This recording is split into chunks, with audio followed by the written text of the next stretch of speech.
Mis alumnos no comprenden las explicaciones que leen en los libros de historia. ¿Por qué?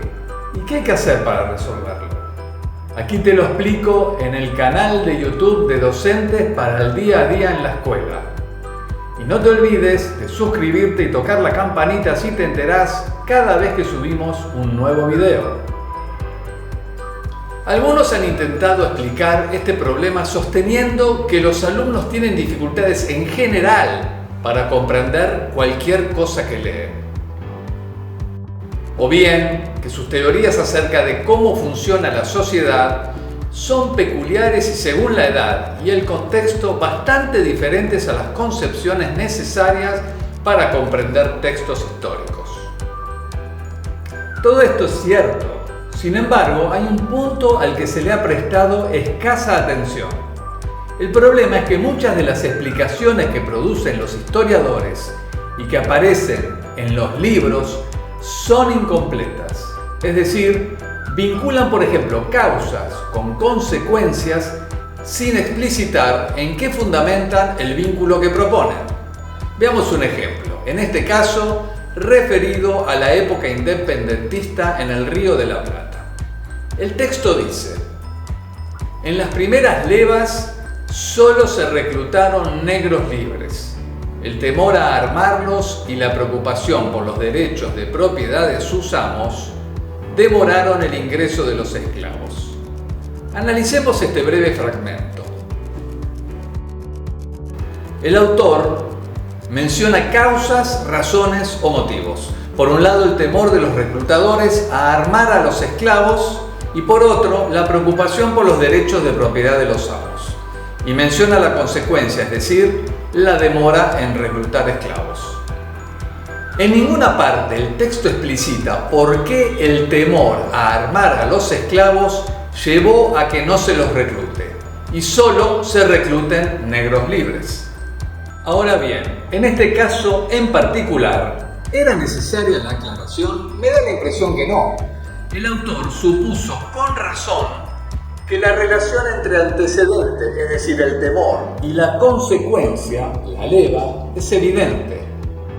Y lo es porque cualquiera que tiene conocimientos mínimos acerca de la época y del régimen esclavista puede suponer como plausible y de ajustada razonabilidad la preocupación de los reclutadores de que armar a los esclavos pudiera incitarlos a ejercer la violencia contra sus amos. La segunda relación tampoco es explicitada, aunque en este caso el lector debe contar con mayor cantidad de información, dado que no resulta tan evidente por qué la leva de esclavos podría comprometer los derechos de propiedad de los amos. Un historiador, cuando escribe, supone que el lector es capaz de efectuar por sí solo este completamiento, por lo que no considera necesario hacerlo él en el texto. Supone que el lector dispone en su repertorio interpretativo de conocimientos que lo hacen innecesario. Y seguramente el historiador tiene razón en considerarlo así, ya que la mayor parte de las veces destina sus textos a un público experto, pero no siempre es así.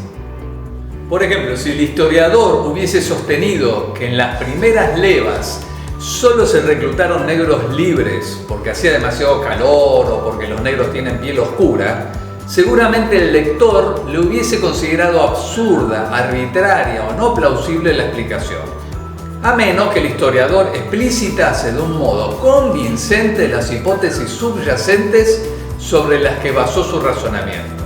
Un historiador no se esfuerza por explicitar las hipótesis subyacentes e implícitas cuando supone que las comparte con el lector. Siente la necesidad de explicitarlas cuando supone que el lector no conoce o no dispone de esas hipótesis en que basa su razonamiento.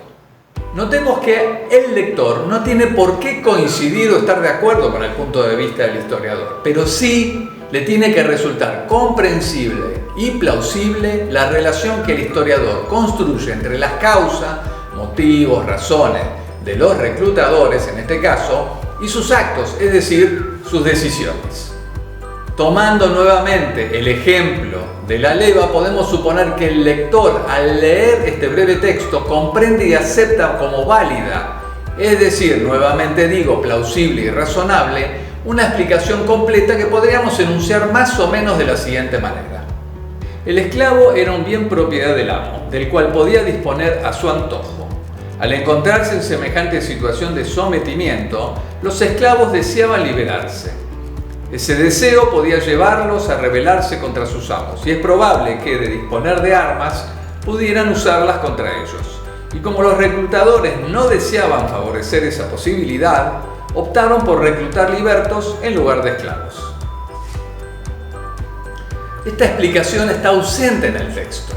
Lo que aparece es algo mucho más escueto, porque el autor supone que el lector es capaz de elaborar este razonamiento completo por sí solo. Podríamos enunciar estas hipótesis implícitas más o menos de la siguiente manera. Cualquier persona sometida a explotación y maltrato deseará liberarse del mismo. Todo propietario de un bien no desea perderlo para no ver mermada su fortuna.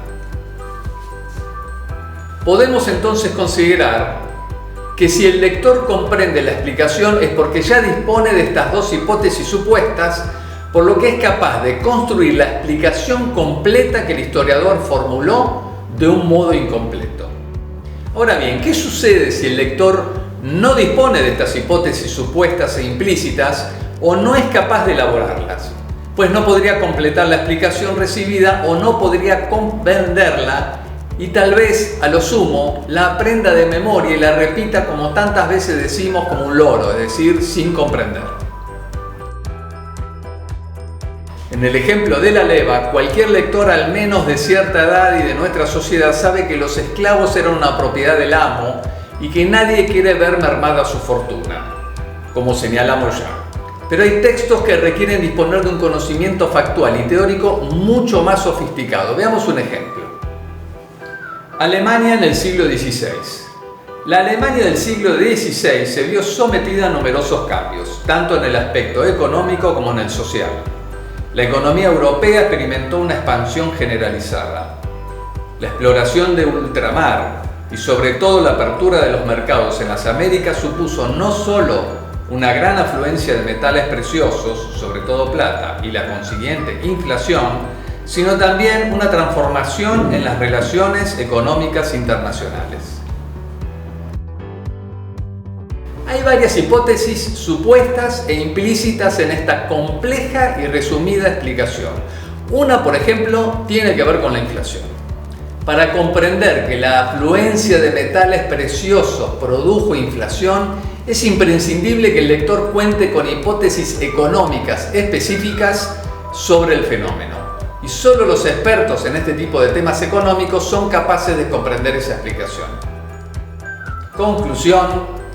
Entonces, para comprender una explicación incompleta, el lector debe conocer información específica de aquello que se explica. Por ejemplo, que es una leva, que los esclavos eran un bien, que es un derecho de propiedad, etc. Contar en su bagaje interpretativo del mundo, o sea, ideas previas, con las hipótesis que están supuestas e implícitas, es decir, que no fueron explicitadas por el autor del texto. Estas hipótesis pueden ser hipótesis disciplinares, como las derivadas de la teoría económica para la inflación, o hipótesis que denominaremos aquí de sentido común y que las personas vamos adquiriendo en la vida cotidiana, como la idea de que cualquiera que posee un bien que aprecia no quiere perderlo. Es común que los libros de textos escolares presenten explicaciones incompletas, lo que dificulta la comprensión por parte de los alumnos. Es que estos textos deben incluir un cúmulo enorme de información en un espacio reducido, lo que impide que los temas se traten con exhaustividad. Si las explicaciones de los libros de texto son incompletas y no explicitan los supuestos en los que están construidas, los lectores, en este caso los alumnos, hacen un esfuerzo por comprenderlas con las ideas y conocimientos que tienen. Pero sus ideas y conocimientos previos pueden ser ineficaces e insuficientes para comprender la explicación. Una adecuada intervención del docente como mediador entre los alumnos y el texto les permitirá reconstruir la cadena explicativa completa. Ahora bien, ¿en qué sentido debe orientarse la intervención docente en tanto mediadora? ¿Mediadora entre qué y qué? La mediación debe efectuarse poniendo en interacción las ideas previas, aquellas con que llegan los alumnos a clase y se despliegan en una situación de enseñanza y aprendizaje, con el texto. El docente procurará entonces que los alumnos reconozcan las explicaciones presentes en los textos de historia y el carácter productivo de las vinculaciones que establecen. Identifiquen y formulen con la ayuda del docente las hipótesis supuestas implícitas en las explicaciones de los textos, haciéndolas explícitas, siendo capaces de ese modo de reconstruir la cadena explicativa y completar la explicación. El docente propiciará que los alumnos interpreten las explicaciones formuladas en el texto a partir de su problematización, brinde información cuando falte o facilite vías de búsqueda, procure que formulen sus propias hipótesis por medio de proposiciones bien construidas, de modo que puedan ser discutidas e incentive el intercambio crítico entre los mismos alumnos. Conclusión final: los alumnos serán capaces de comprender las explicaciones formuladas en los textos de historia cuando estén en condiciones de reconocer, comprender y formular las hipótesis implícitas que funcionan como supuestos tales explicaciones. Espero que este video te haya sido útil y si es así te agradecemos lo recomiendes. Este es el canal de YouTube de Docentes para el día a día en la escuela. Hasta el próximo video.